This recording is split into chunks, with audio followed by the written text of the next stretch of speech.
Buenas tardes and good afternoon. Thank you for joining us. I am County Commissioner Martha Luchamin, the current chair of the Board of County Commissioners, and all three Boulder County Commissioners are present this evening. We're here tonight to hear from you, the Gross Reservoir community, on the questions and concerns that you have now that Denver Water has begun its construction of the reservoir expansion project. Just a note for all participants that this meeting is being recorded and the video will be available on the commissioner's page later this week.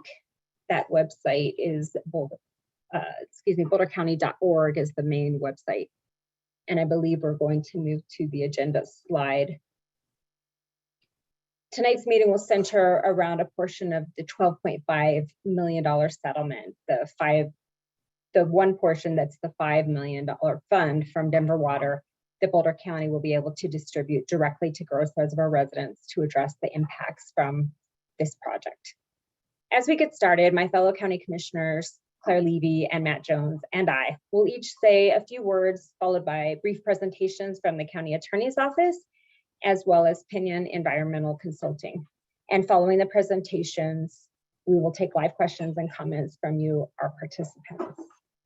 Before I introduce my fellow county commissioners, I do want to say a few words about Boulder County's commitment to fairly and with full transparency distribute the $5 million Denver Water Fund that is earmarked to go directly to Boulder County residents who are impacted by their reservoir expansion project. We are going to be on a timeline this evening, so I just want to say that because with all great work, a lot of times we end up not being able to finish all of the questions, all of the conversation, or respond to all of the questions. And we appreciate your participation. We want to make sure that you understand that we have designated and have now on staff a person for our commissioner's office who is Barb Halpin, who will be managing this program going forward. Barb and other members of our staff will be conducting open houses and focus groups. She'll be working with the community throughout this year and as the work continues to make sure that those directly impacted provide input, have the opportunity to provide input, and that the feedback is received by our office. The goal is that residents and constituents remain well informed about the status of the funds and the process used to spend those monies. I took a visit to the site last Friday on June 10th to see the construction that Denver Water is doing in their described site preparation. The entrance and recreational use has changed. The landscape has changed. The water level during construction has changed and it's significantly lower than it would be at this time of the year. I saw the trucks, both described as delivery and operational, being used to remove 50 acres of trees and to build operational structures and landing sites for further tree removal, construction of roads, widening of the Gross Dam Road, and movement of the intersection off of 72 to allow trucks to move in and keep sight lines. I needed to see what was happening to be prepared to hear from you all this evening, and I'm very interested in hearing your ideas of how the money should be spent to mitigate the different impacts experienced. This is a very tough topic for me personally, and I think for all of the commissioners, for our staff, our attorneys, to see the project and the expansion of the Denver Water's project and their expansion of this dam. And so I'm hoping that we can begin a collaborative process to hear, to get your ideas, to get your thoughts, for me to understand the impacts that residents are feeling, and to be in continuous communication as the construction continues. I really appreciate you all being here this evening. And with that, I'd like to introduce Commissioner Claire Levy to have an opportunity to share some introductory remarks for us this evening. Yeah, thanks, Commissioner Luchamin, and good evening, everyone. I want to reserve as much time as possible this evening to hear from you, and so I'm going to just keep my remarks very, very brief. I do want to just start by acknowledging that people are still very frustrated and disappointed by the fact that this project is proceeding. And I share that frustration. Given the likely prolonged drought in the Southwest, along with the current overappropriation of Colorado River water, this project makes no sense. The Colorado River system is stressed.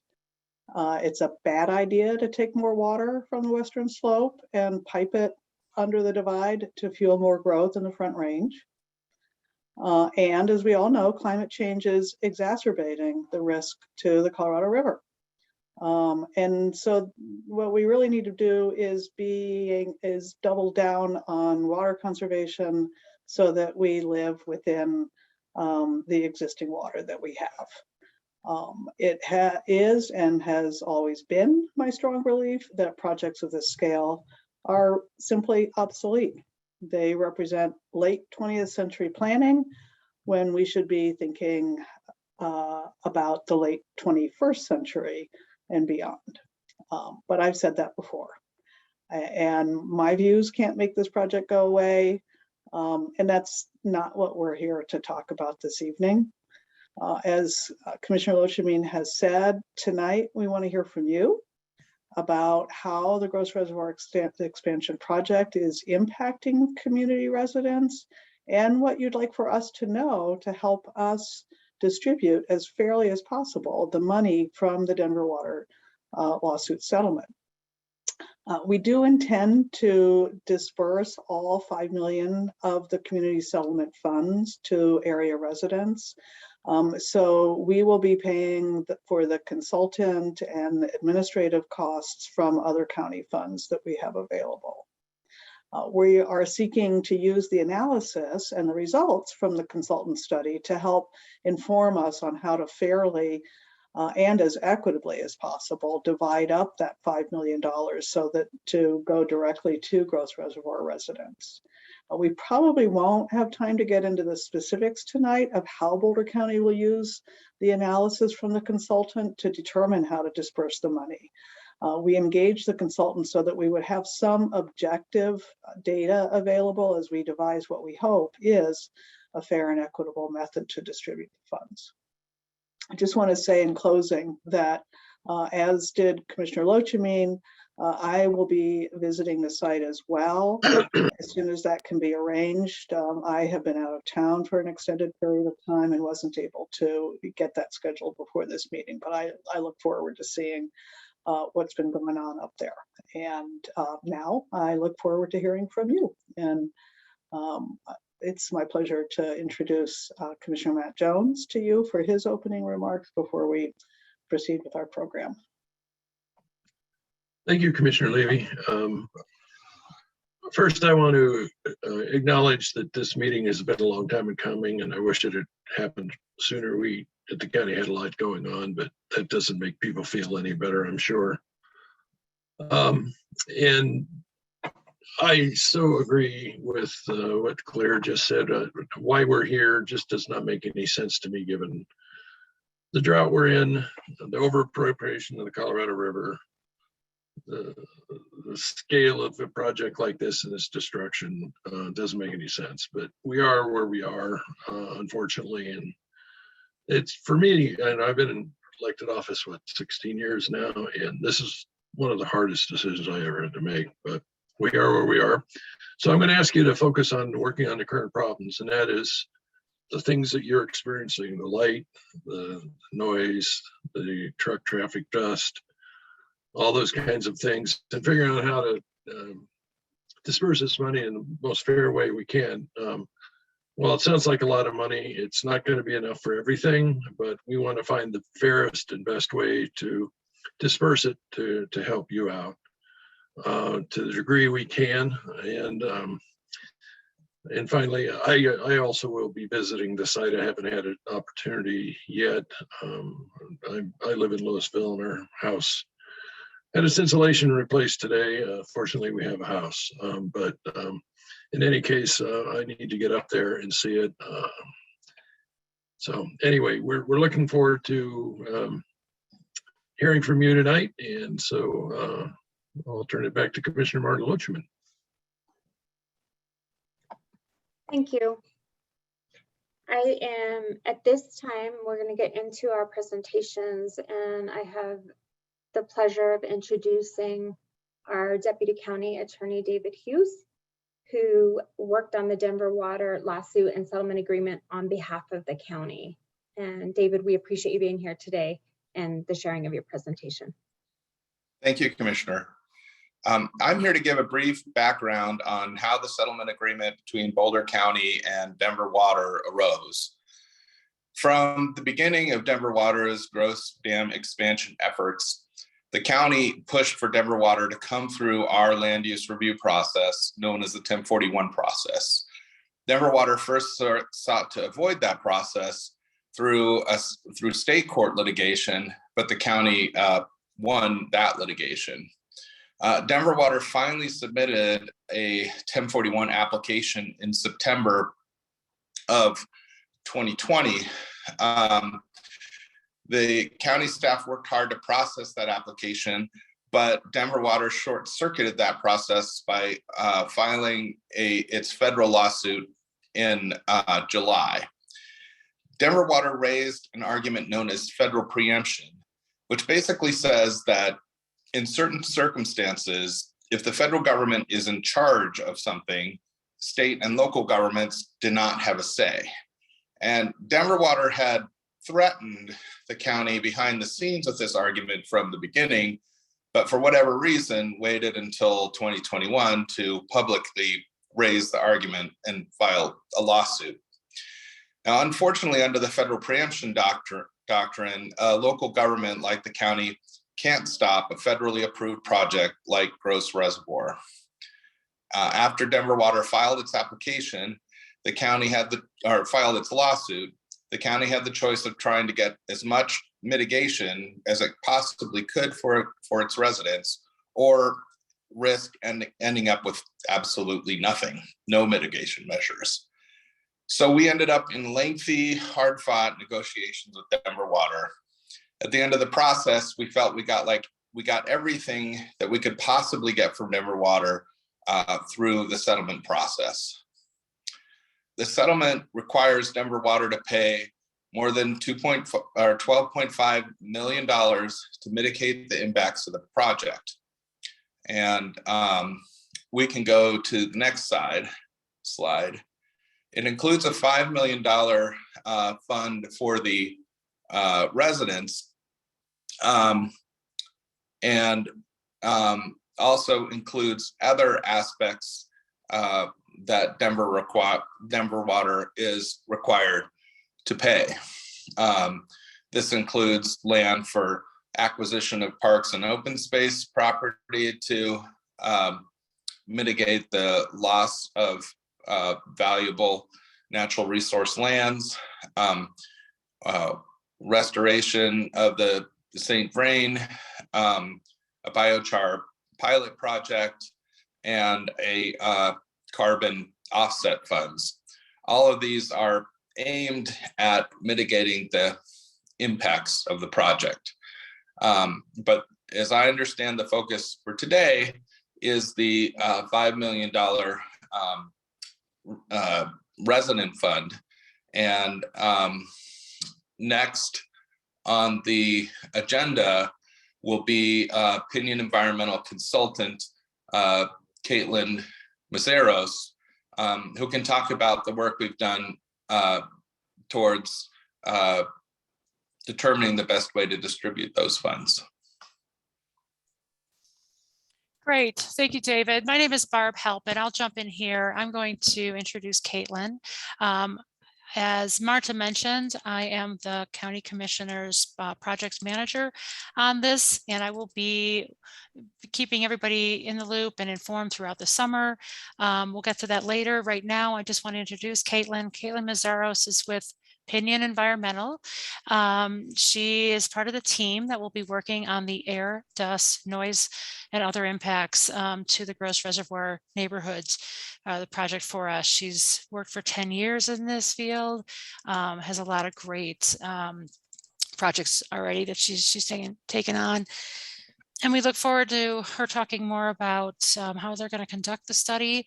And it will involve neighbors and people working with us so that we can make sure that we account for all of the noise and light pollution and everything that you're experiencing. So with that, I'll turn it over to Caitlin.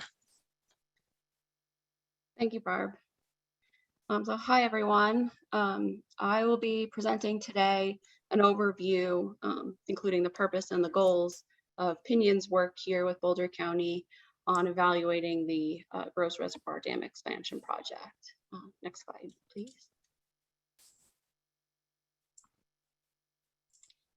So the purpose of the study is to provide or quantitatively evaluate the impacts of the noise, air quality, including dust, and visual impacts from the construction of this project. And from that, create an objective rubric to help and inform Boulder County to equitably distribute those settlement funds that were just discussed.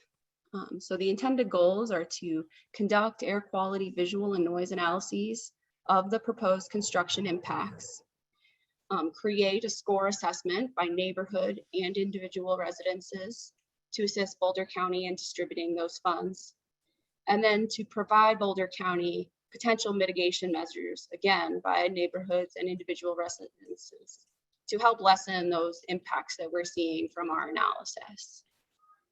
Next slide, please.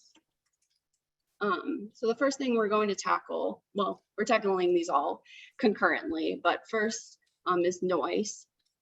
So our step one is to develop a baseline ambient noise assessment. So what would be the noise without the construction of this project?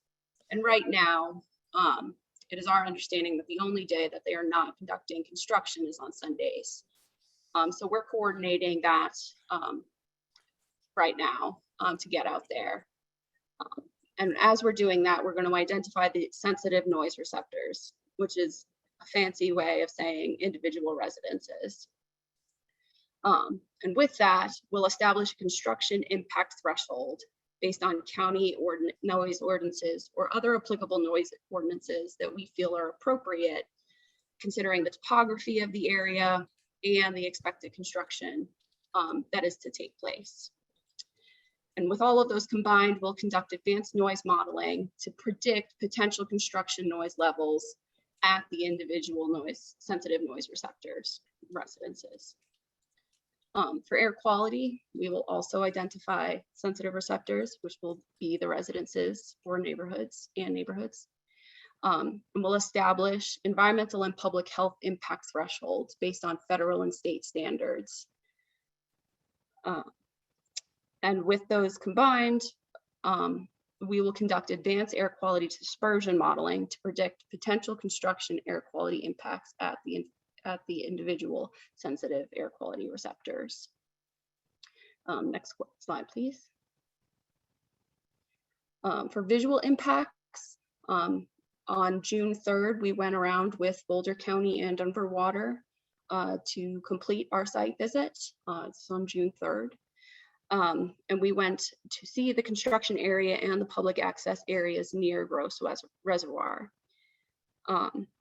This was important for us to do, to be on the ground and see where things are, what can be seen, and then to compare that to the topography and resident locations that we are able to retrieve from GIS surveys and other public or gathered data. And then with all of the air quality, noise, and visual impacts, we're going to create an objective rubric combining our modeled analyses, quantitative analyses, and score each sensitive receptor, again, individual residences and neighborhoods, with the rubric to present to Boulder County and inform them of the most impacted to the range of impacts from these three areas to help inform how these funds should be distributed. That is the end of my presentation.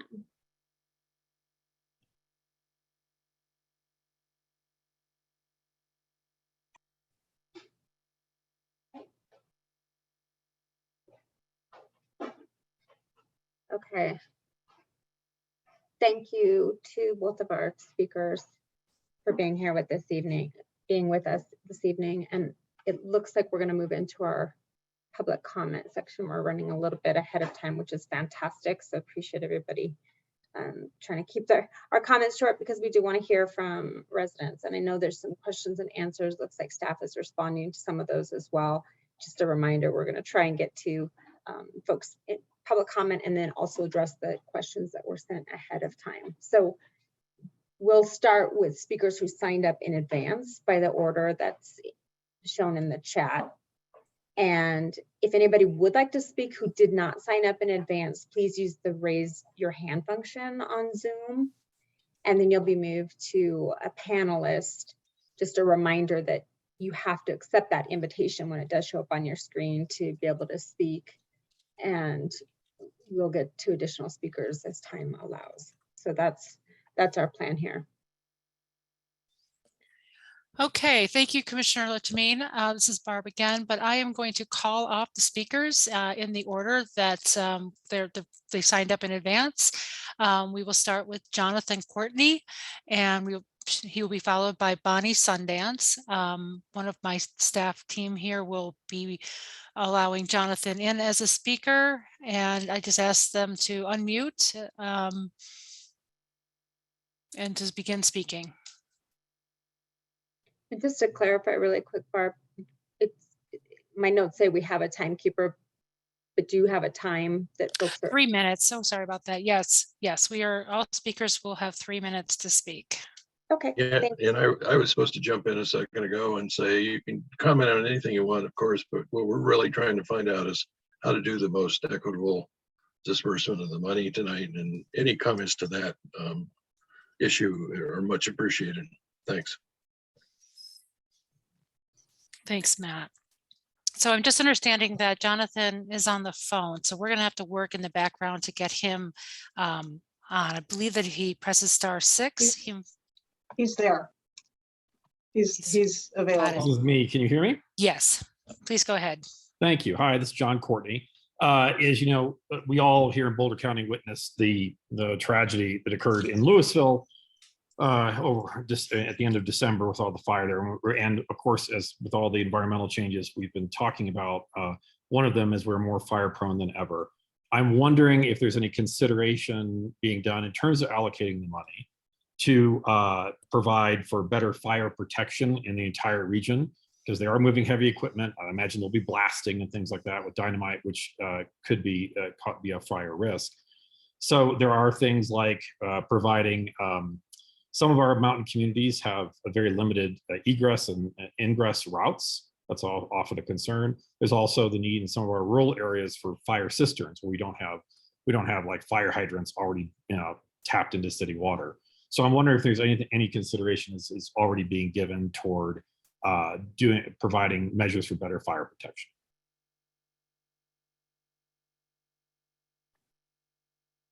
So a real quick answer to that, if I could, is that thanks, John. I really appreciate what you're saying about increased fire.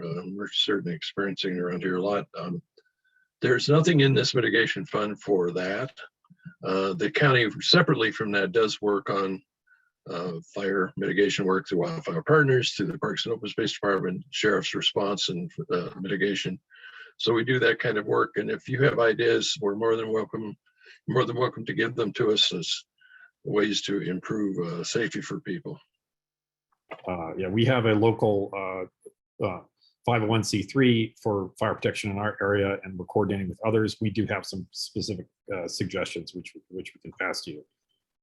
Finally, I don't know how much time I have left. I'll just say this is a bit word of mouth, but it appears, at least from what I've been able to gather, that Denver Water has started their construction, perhaps without a detailed fire protection plan, which I think they're required to do, which of course makes those of us who are neighbors very concerned. So That's all I've got. Thank you very much. Thank you, John, for your comments. We will now move to Bonnie Sundance. Sundance, 350 Lakeview Drive, Netherland, previously a resident on Magnolia for 18 years and a member of PUMA, the environmental organization. I'm offering actually a perspective on the bigger picture of the dam expansion and the allocation of non-individual funds.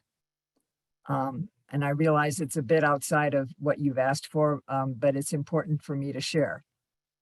Going back 170 years, the mountain lands belonged to the Ute tribe. Land on the plains belonged to Arapaho and Cheyenne. It was given to them by the 1851 treaty, broken when gold was discovered, and Governor Evans gave permission to kill hostile Indians, resulting in the Sand Creek Massacre. Denver and Boulder have an unpaid debt and an obligation to bring their indigenous voices to decision-making tables such as this one. So a couple of questions. Have you, as Boulder County Commissioners, and has Denver Water Board invited, for example, the people of the Sacred Land Organization, Rick Williams, Cheyenne, Ava Hamilton, Arapaho, to bring their voices to this decision-making process, and Ernest House of the Ute Mountain Tribe? Have you also considered the long-term impacts downstream to those who depend on the Colorado River and the tributaries this reservoir expects to draw from? Given the upper Colorado River will be further depleted by this action, can some of these funds address these issues? 2 suggestions. Netherland gave rights of nature to Middle Boulder Creek, which runs through our town. It's time for Colorado to give the Colorado River, the state of Colorado to give Colorado River and other rivers legal rights so that citizens can speak on their behalf. It's important to allocate money to educate and encourage citizens in government bodies in mitigation efforts for all areas to counterbalance the many negative contributions this dam project is making to our climate crisis that affects all of us. Thank you. Yeah, I'd like to just respond very briefly to Ms. Sundance here. And I just want to thank you for your comments and for bringing that perspective. As you know, and as we've tried to explain here, the money that we are receiving and have received from Denver Water is designated for specific purposes. The $5 million that we're discussing this evening is to go to individual residents. And, you know, you've pointed out very, very rightly that there are larger implications from this project. Unfortunately, that's just beyond the scope of what we're able to address. And certainly those impacts to the Colorado River system, the tributary James Creek, the Fraser River, are definitely important, but that's beyond our ability to address. But thanks for being here and making those comments. Okay, thank you, Claire. Let's see, Eric Markham, you were up. All right, can you hear me okay? Yes, we can. All right. Hey, thank you for having this meeting with the the affected people here. I am a resident in the Lakeshore Park neighborhood. Construction, I will say, started becoming quite disruptive at nighttime over the past week and a half, where the planned nighttime activities are definitely waking up neighbors. I've talked with several neighbors about this. As many mountain communities, we do not have air conditioning. We don't have central air. We rely on opening windows at night to have ventilation. And, you know, I'll say with the, higher than normal temperatures of the past week, it was a pretty disruptive week in terms of sleep. One of the ideas that's come to mind on this, and, would benefit from the process moving forward quickly instead of the fall timeframe as has been proposed by the county, is the ability to get some level of air conditioning systems installed rather rapidly over the next several weeks, just to to keep those of us living here with windows open, comfortable and able to function. This isn't tremendously expensive. I've talked with some, contractors that do this kind of work. I'm not going to throw numbers out here on the phone, but it's something that's quite affordable for what I'm estimating to be approximately 50 people in the affected area from the immediate noise. That would chew up, 10% of the budget, perhaps. I would love to see that kind of stuff fast tracked so that we can enjoy our mountain summer here. But kind of as a follow on to that, if residents decide to proceed with, kind of self-mitigating on some of these things, is there going to be a process with the county where we can submit things, expenses after the fact when kind of the normal, county planning processes and fund, dispersal methods are devised? Is that something that we could keep on the table, is future reimbursement for things that we just decide to move forward with on our own? Commissioners, who Yeah, wants to take that one? I'm happy to respond. Eric, thanks for being here for your questions. A couple pieces. I did have a conversation with the 3 folks with Denver Water that I met with on Friday in regards to the blasting. So also just to clarify for everybody that the blasting has already begun. They did mention there's been at least 2 notifications that went out, and then because of the winds and all the different pieces that are happening, that the time got switched, and they're really trying to figure out how they can mitigate that so that the time that they say that they're going to blast is really what they can keep on schedule. And we all know that there's just environmental pieces, the weather that you talked about also is affecting that. So I just want to share that I did have some of those conversations as well in regards to the noise and that nighttime piece that you brought up specifically. So thanks for sharing that. The question about AC is certainly on the table. And so just to have that suggestion with even the estimate of count, I saw Caitlin in the background kind of nodding her head, listening to you as well from the consultant standpoint. The question on reimbursement, I don't believe that we're ready to say yes or no on that one, but to me, I'm just hearing that as an idea. I don't want to move forward on that until we have a little bit more information and hear from other folks about what the other potential impact pieces would be. Okay. One final question, just real quick. Is there a timeline when you expect the opinion environmental study to be completed and the county have a clear action plan on this? I'll ask Barb to address that timeline when she finishes up in her comments. Okay. But that did trigger another piece that you had mentioned that was, in the next 2 weeks, could we potentially get ACs? I just want to be really clear. We are all in the same material shortage, labor shortage, competing pieces. So to try and get that AC, I don't want anyone to walk away from this meeting thinking that we can move that quickly on installation of a product, because there's a reality of just an issue of getting that type of system ordered right now in construction, period. All right. Thank you very much. Thank you. Thank you. We will move on to Chris Passarelli. Hey, good evening. My name is indeed Chris Passarelli. I really appreciate your time tonight. So I'm interested, of course, in the impacts and mitigation on my own home. I live right here on 72. But today I'm speaking about the community hall right up above me, owned and operated by the Coal Creek Canyon Improvement Association.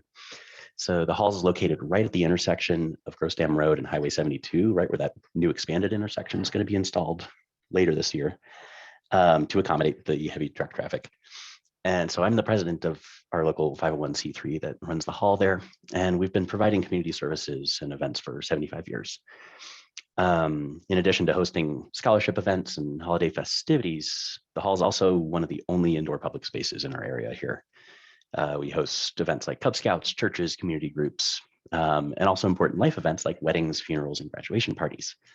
And those rentals in turn provide crucial revenue to keep the hall operating and available for the community. So while I'm aware we are not a resident, it's run by residents, residents directly benefit. And so we would really eagerly seek any funds and supportive mitigation of dust and noise, but we anticipate a pretty heavy impact on our rental revenue, especially once the new intersection is completed later this year. you can imagine how weddings and funerals would be impacted by this. So to fix that, we're hoping to negotiate some kind of mechanism to conservatively replace lost revenue. Without it, these impacts could really undermine the sustainable operation of the whole local nonprofit and, of course, the hall. Our rentals have significantly recovered since the start of COVID, and we'd be very happy to gather and provide clear data to show exactly what the impact has been since they take place.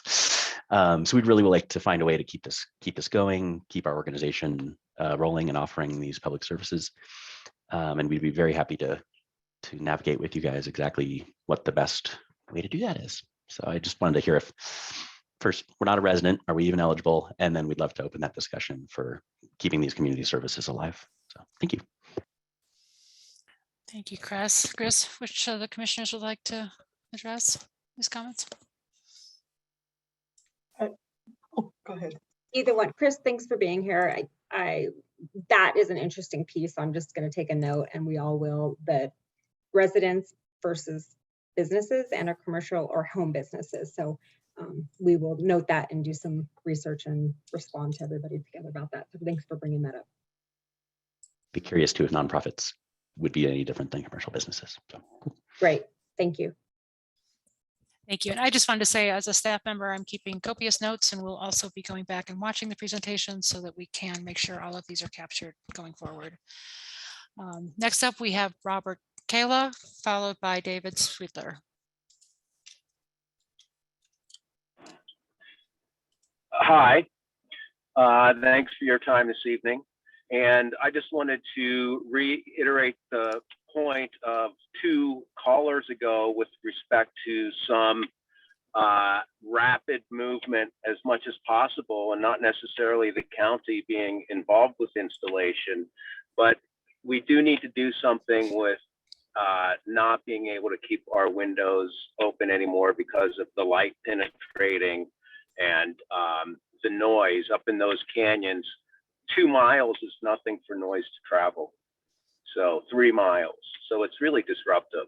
But my question was, does the county have, and it's not directly related to the fund, I guess, does the county have any ability to regulate how they work up there with respect to noise and light and time? Because I can tell you they work till 4 a.m.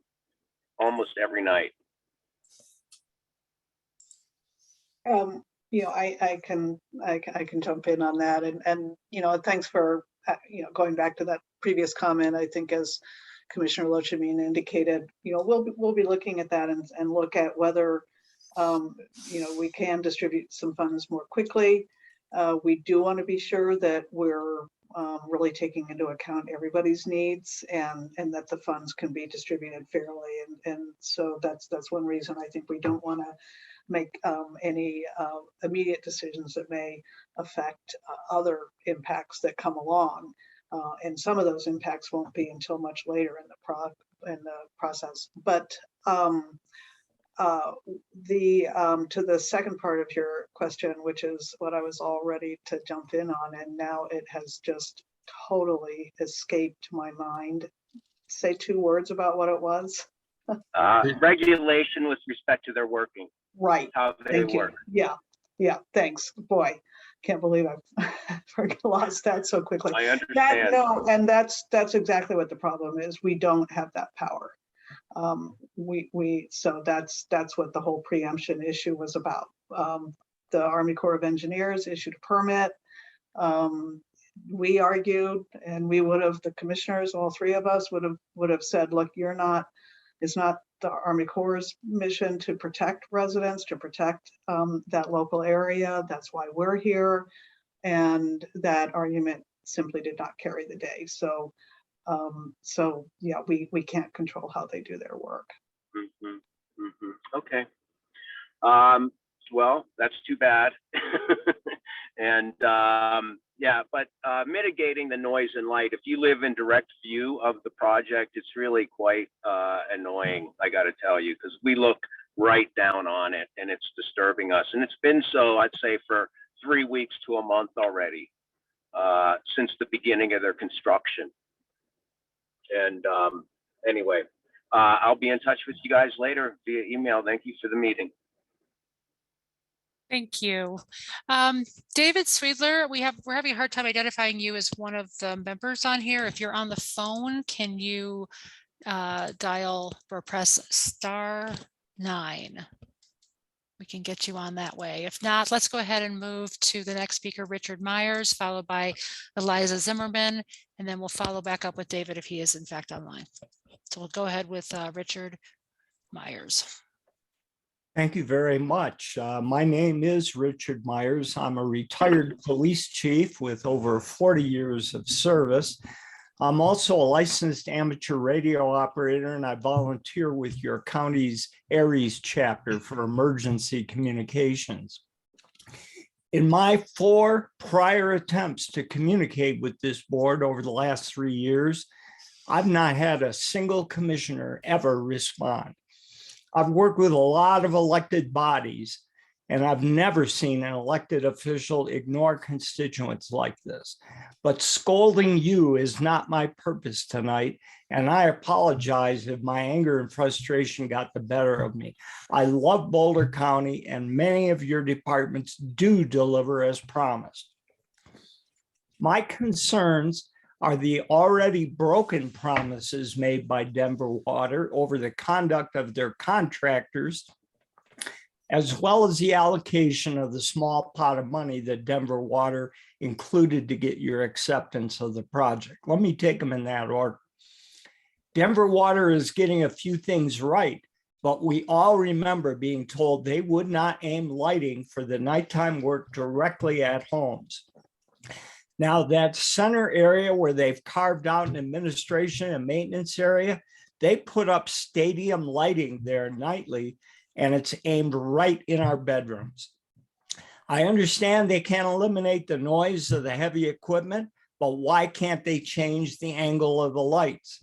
Another promise, no construction traffic will travel on Flagstaff Road nor through Crescent Park. I personally saw one of the contractor's yellow pickups going down Flagstaff today, and a resident of Crescent Park indicated it's common to see trucks of all sizes cutting through their paved neighborhood. If Boulder County won't mandate compliance with their promises, who will? Now, on the mitigation funds, I have several ideas. I've sent them already to you, again, ignored. But some of these don't have to come out of that $5 million. They could come out of your regular budget. Flagstaff Road is a mess. It's missing the center line paint on several hairpin turns. The pavement edges are crumbling wherever off-street parking is allowed. And the intersection of Gross Dam and Flagstaff has had car-eating manholes well before this project began. Tourism on Flagstaff, it's out of control. Again, I've sent previously concerns about the extreme high fire risk of hot cars parking over tall, crispy grass late in the summer. Hikers park everywhere. Sometimes they actually park on the roadway. And I believe it's the obligation of open space, both city and county, to provide off-street parking. Our county road department, they do an amazing job in the winter, but when they try to valiantly maintain the dirt roads in Lakeshore neighborhood, as one of the drivers told me, we can't just keep scraping over giant boulders. At some point, we need to lay some road base down. We don't really have landline service here. It's terrible. And cell coverage is typically spotty like the mountains. As a result, we do not have high-speed internet. Today, this is a basic quality of life issue. You probably didn't know this. There's a fiber link running right through our neighborhood that connects Netherland schools with Boulders, but we can't touch it. I think Denver Water no doubt uses some fiber in their overall project. Let's get it up here in our neighborhood so we can join the 21st century. I'm going to skip over the Rangers and what they told me. God bless them. They can't enforce laws on county roads. So we need to consider special volunteer deputy positions who can enforce such laws. Signage, I've sent a myriad of ideas on huge recreational signs to direct tourism traffic away from residential neighborhoods.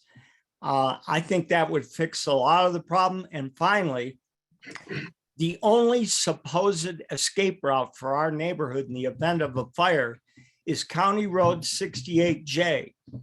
That road is impassable. Hiked up Jeeps flip in that first 1/10 of a mile because you just can't drive 68J.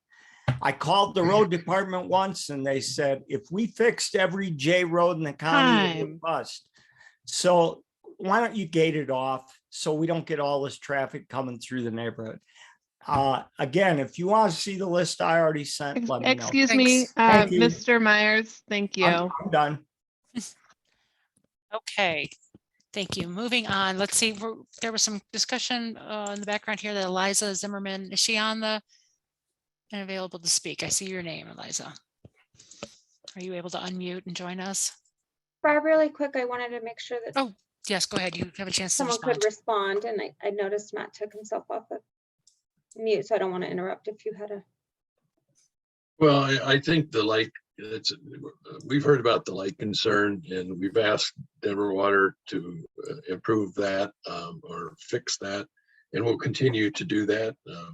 Hopefully they'll find a way to do that. That seems to be a common sense thing.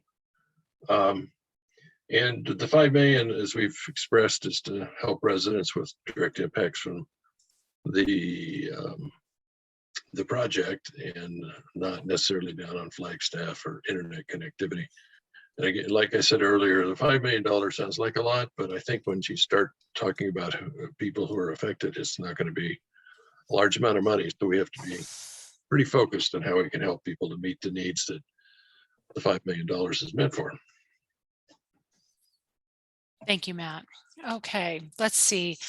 We just found out that Eliza has put her questions in Q&A and has declined to speak, so we're going to move on. We have Scott Engel, followed by Katrina Harms. Scott, if you're on and can join us.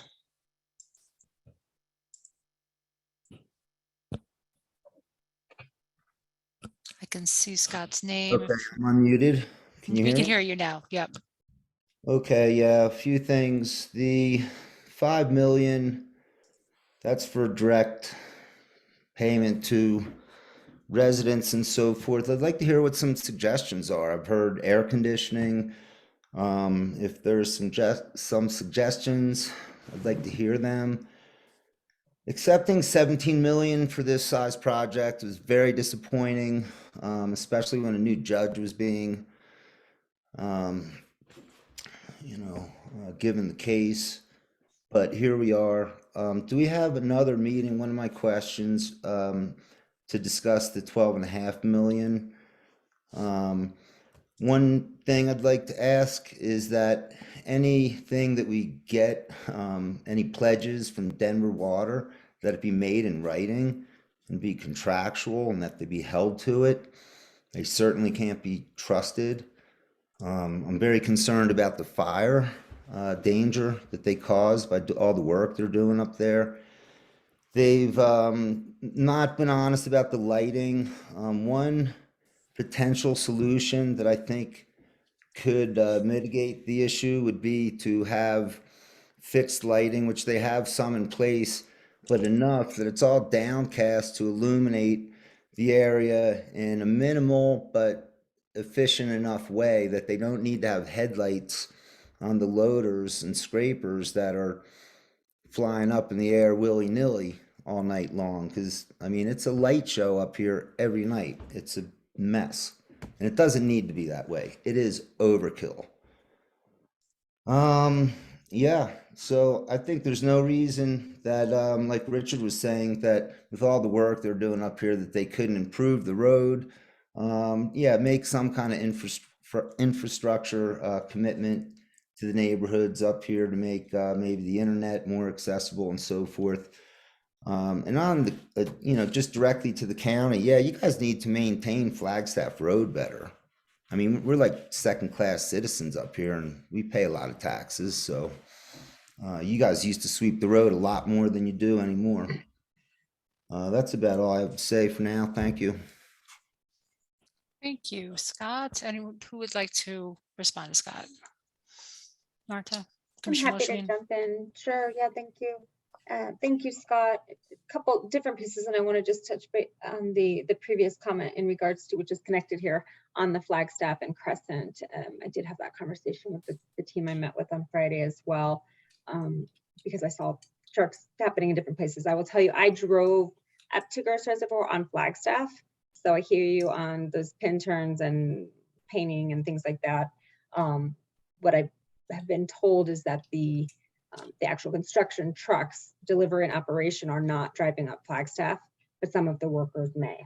Denver Water has made a commitment. They're putting together a carpool plan for their workers as well to try and mitigate the work, because the amount of people that will be going up as this project continues will rise significantly. So they're putting that into place. So just to share that with folks who may not have heard that in regards to the question about traffic.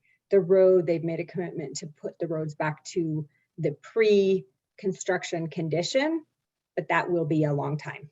So that was the response that I heard. I want to agree and just acknowledge, Scott, we are all very disappointed as well with this decision that Denver Water has made to go forth on this expansion project. And I think it's a great idea to ask Denver Water, especially because they are in communication with residents. They're meeting in person with residents. They will have one-on-one meetings with folks. If that is helpful, they will shortly have somebody on site to be able to meet in a quicker manner in person for folks who want to do that. And so I would encourage that as well. If you get commitments from Denver Water, to get them in writing in some format. And I think that's a great suggestion, and appreciate folks coming with other ideas as we continue. Okay. Thank you. We're going to move on to Katrina Harms, if she's available. Go ahead and unmute. Thank you. We see you. Thanks, commissioners, for holding this meeting. I actually live on the other side, Lazy Z, and the meetings I've attended kind of slate the impact for our side. And believe me, I realize that we're not going to get anywhere near the kind of impact that the construction of the dam is going to get. But I'm very, very worried about what happens in 2023, 24, 25, when the road that I live on and my neighbors run and walk their dogs on and kids turns into a logging road.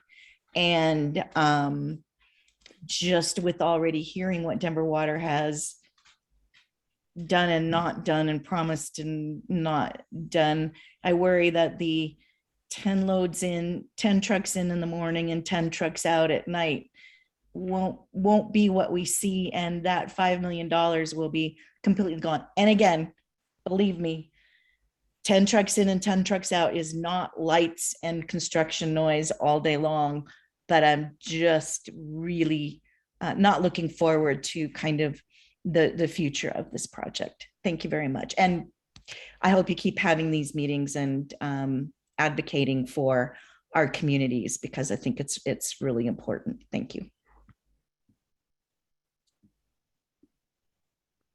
Thanks, Katrina. Thanks for being here. I wanted to just say one thing about the tree removal and that future traffic. That is one reason why we're most likely not going to distribute the entire 5 million up front, because when they start doing that tree removal, there are going to be different impacts and possibly different people affected by it. And so we do want to make sure that that we have the long view, and we realize that not all of those impacts are going to be manifested initially. So thanks for being here and making that comment.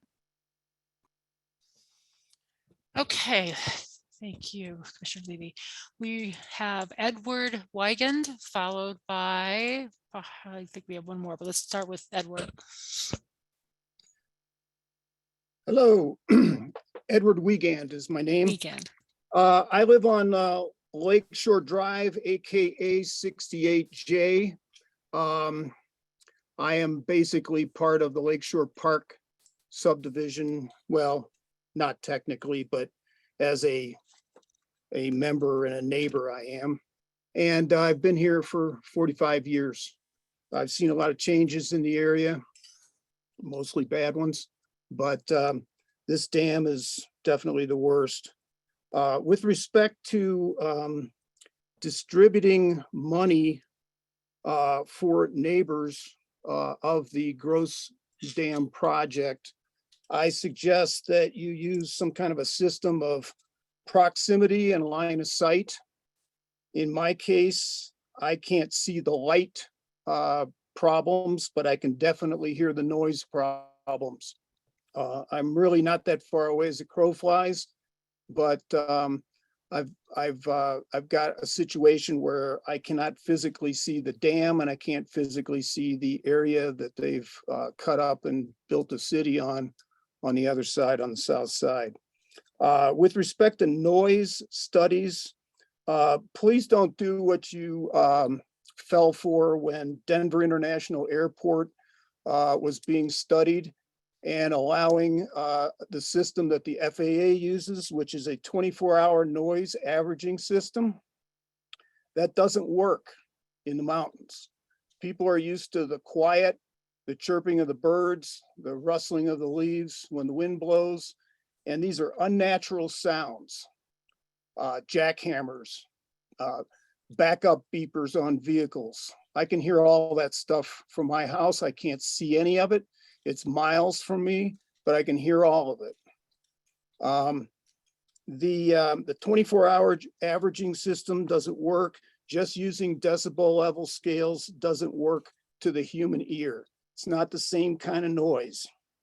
It's not the same kind of sound level. Like I said, we're talking about unnatural noises that are not normal in our natural environment.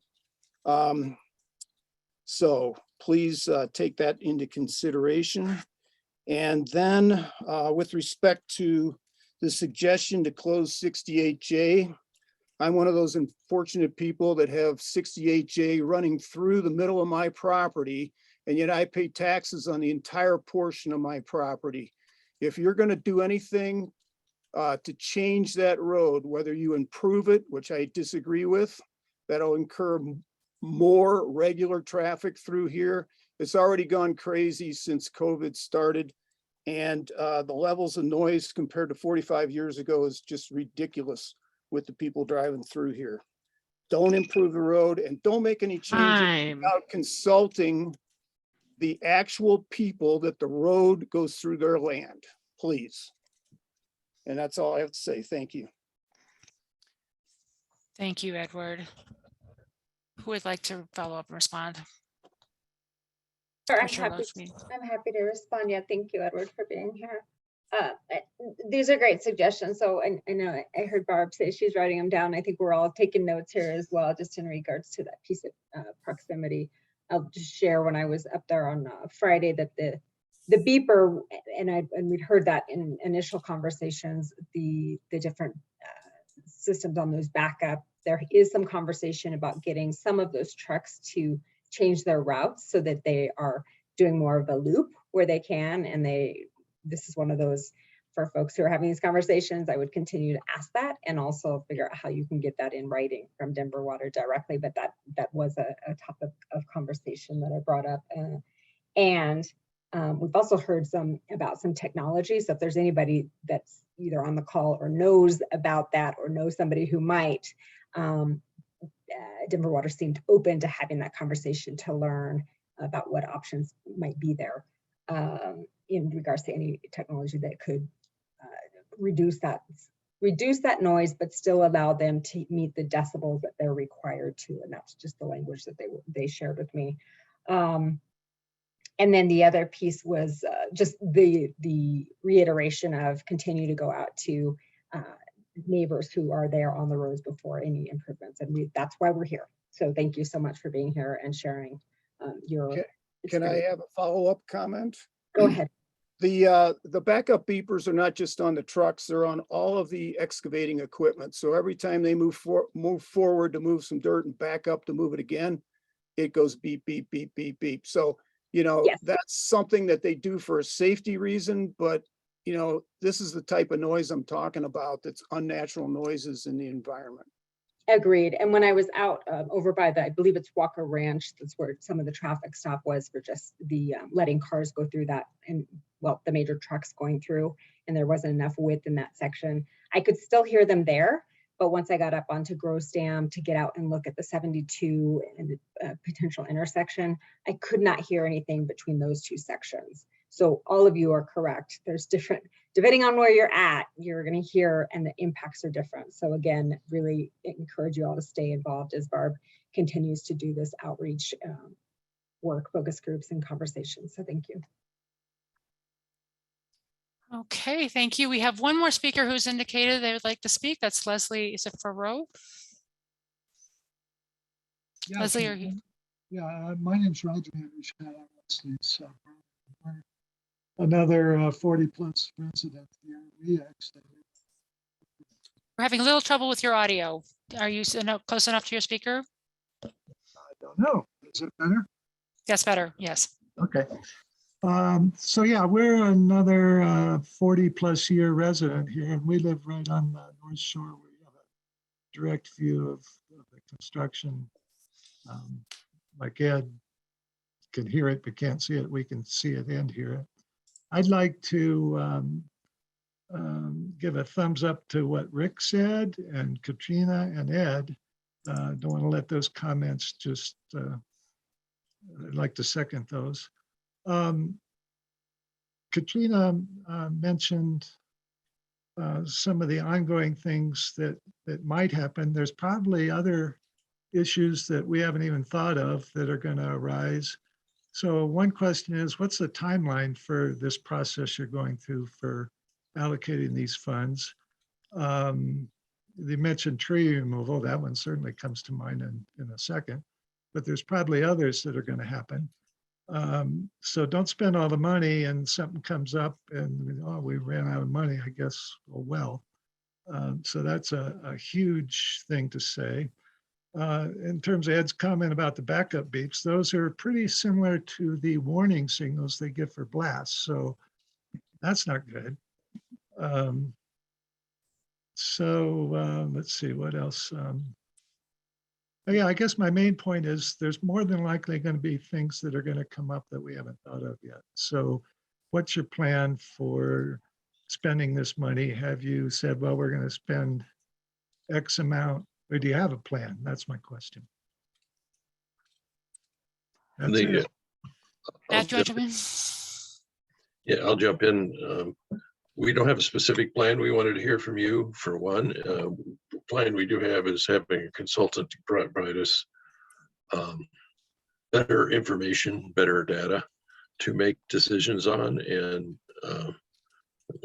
it's a good point that this project's going to go on for a while, and do you save some money back for future issues? And it makes sense to do that. Again, I feel like I'm the wet blanket here, but it's not a ton of money. But I just want to be honest with you about that.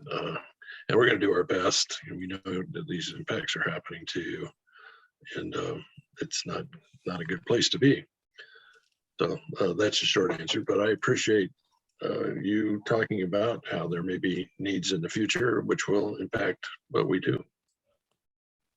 I've got one more comment. In terms of opinions research and their suggestions, like I do atmospheric chemistry research, is that, are you going to do your plan, and is there going to be any circling around about any input we might have to say, well, you didn't quite do that right?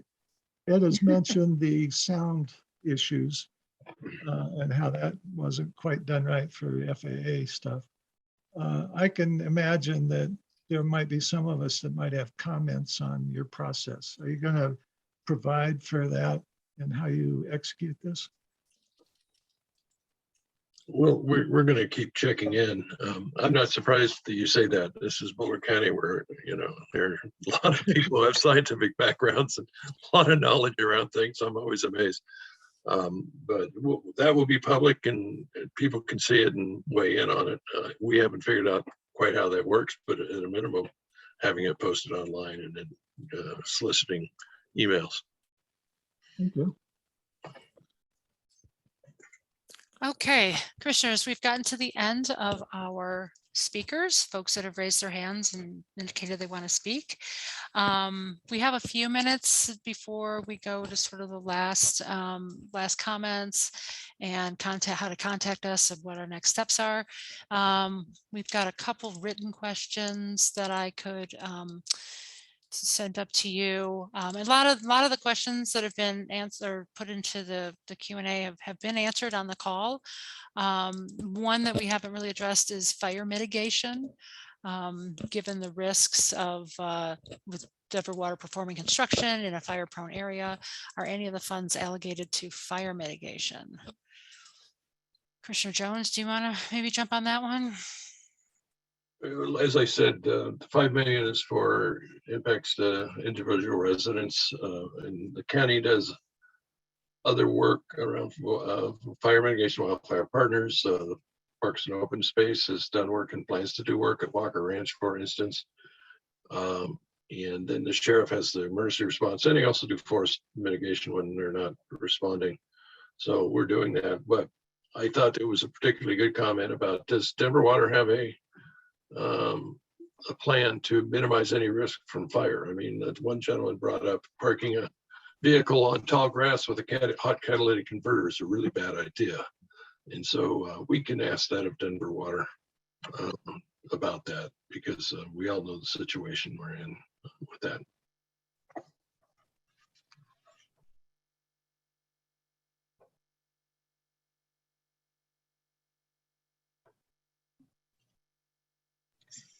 And Barb, I apologize. This is Natalie Springett. You were on mute. I'm on mute. Thank you.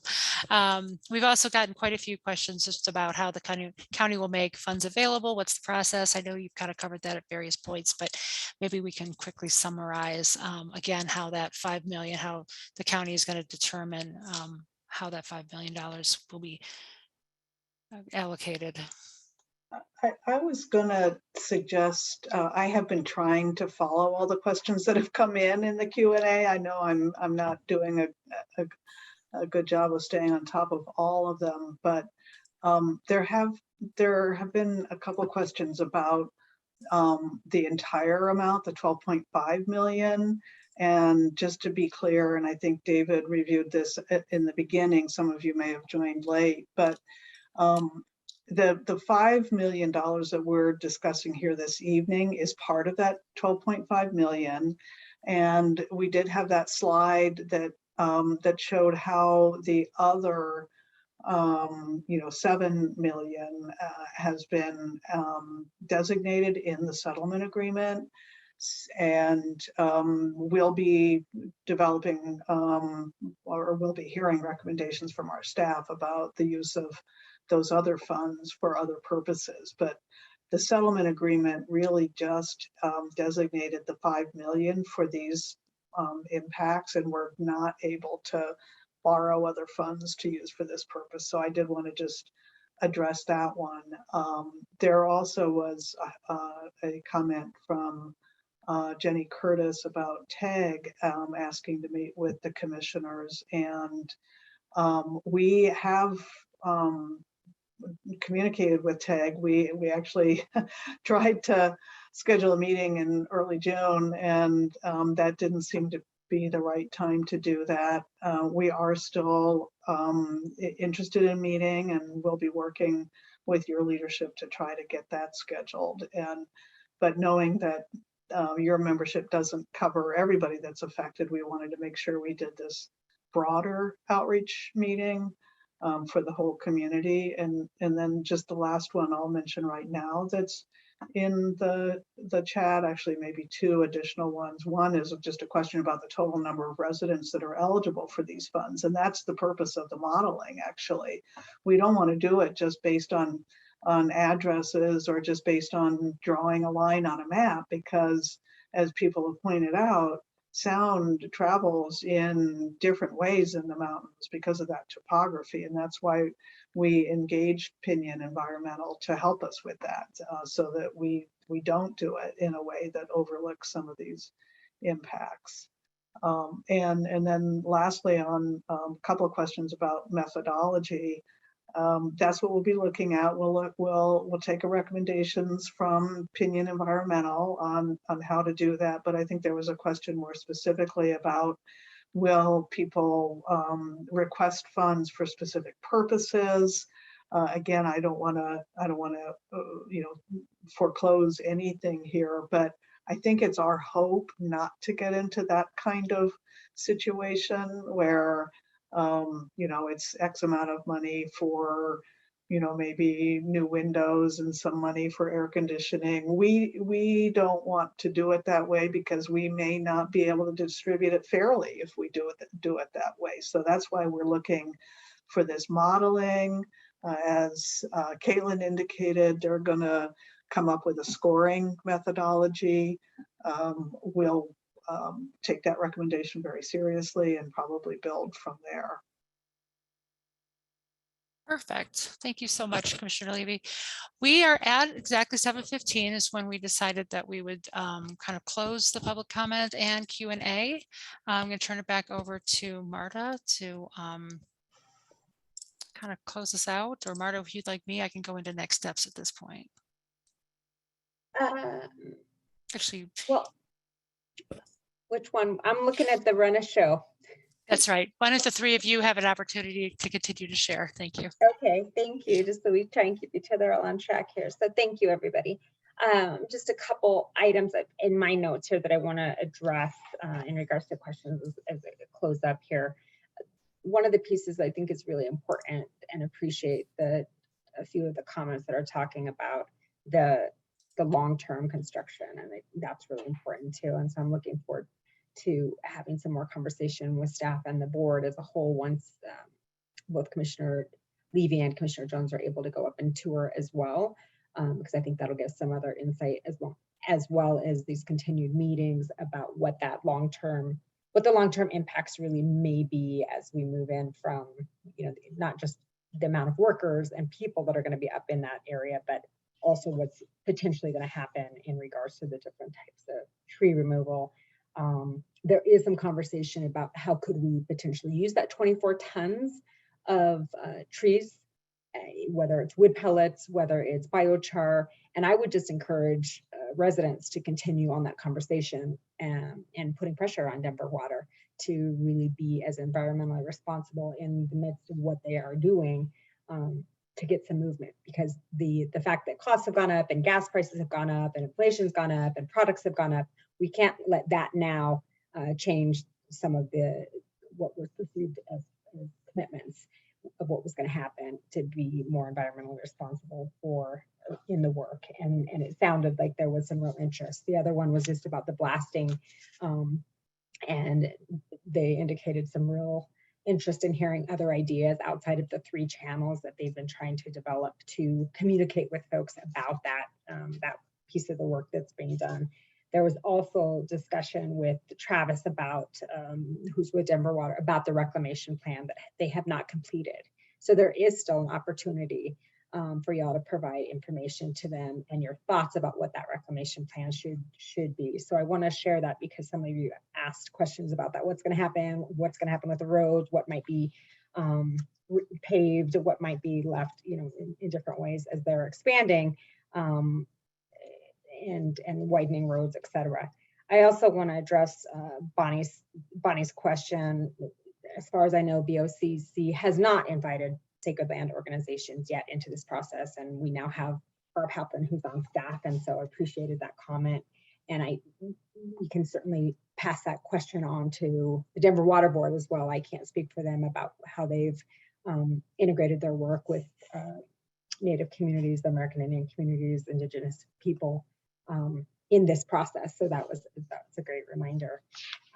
So those were just some of my comments as far as response to that. And just briefly from a closing comment that just want to again appreciate the work. I want to appreciate Barb Halpin, who's agreed to come on this project as a project manager with a lot of enthusiasm to help us distribute these funds in a way that will address the impacts that you all are experiencing. So please do let your neighbors and friends who are in the area know that we have started this process. I want to reiterate the apology about just the delay in time. Marshall Fire has pushed our work back in so many different places, and we have staff in absolutely every department at Boulder County who's been involved in that work. And we have other really important priority issues, and this expansion that Denver Water has chosen to do at the Gross Reservoir is one of those. And so I just want to apologize as well about that delay, and appreciate everyone for being here. And Commissioner Levy, if you have some either brief responses to public comments in addition and or about the project, please add those in. Yeah, thanks. And, there were a lot of questions raised, which we don't have time to get to. And Barb's been noting those. We will be able to save, I believe, the Q&A so that we try to get to those. I'm not going to run through those. I just want to thank everybody for coming. Please know that this is not the last meeting we'll have. We do want to make sure we're in touch. We want to make sure that we're able to the extent possible address your impacts. There were just two other things that I wanted to mention. One was there was a question about whether the other two commissioners, Commissioner Jones and I, will be visiting the site. As I mentioned at the outset, I have been away and wasn't able to schedule that visit before this meeting. But I fully intend to go up there. I think there's no substitute for seeing things, just to get that, that understanding.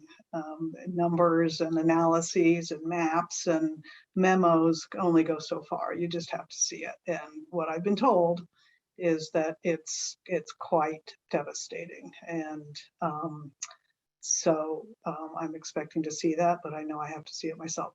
I do want to also just say one thing about that noise issue and the backup beepers and, doing the averaging, 24-hour averaging. We're not, this is not an analysis for violation of a noise ordinance. This is analysis of impacts.